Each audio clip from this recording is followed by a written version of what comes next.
আমাদেরকে নানাভাবে নিষ্পেষণ করা হয়েছে, আমাদেরকে জনগণ থেকে বিচ্ছিন্ন করার সব ধরনের অপচেষ্টা চালানো হয়েছে।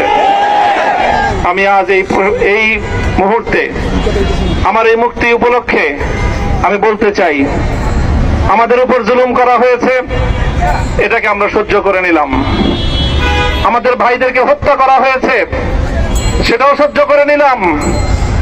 আমরা আমার সন্তানের লাশ কাঁধে তুলে নিয়েছি, সেটাকেও আমি হাসি মুখে বরণ করে নিলাম।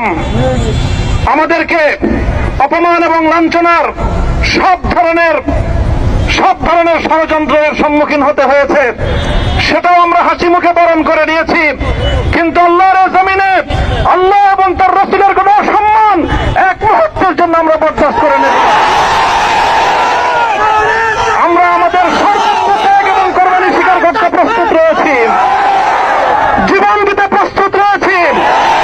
আল্লাহর জমিনে আল্লাহর দ্বীনের ঝান্ডা সমুন্নত করেই আমাদের যাত্রা থামবে ইনশাআল্লাহ।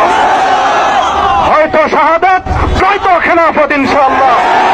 আল্লাহর জমিনে খেলাফত প্রতিষ্ঠার যে আওয়াজ আজ পৃথিবীর দিকে দিকে উচ্চারিত হচ্ছে, সে আওয়াজ বাংলার জমিনে খেলাফতের এই আন্দোলনকে চূড়ান্ত গন্তব্যে পৌঁছাবে ইনশাআল্লাহ।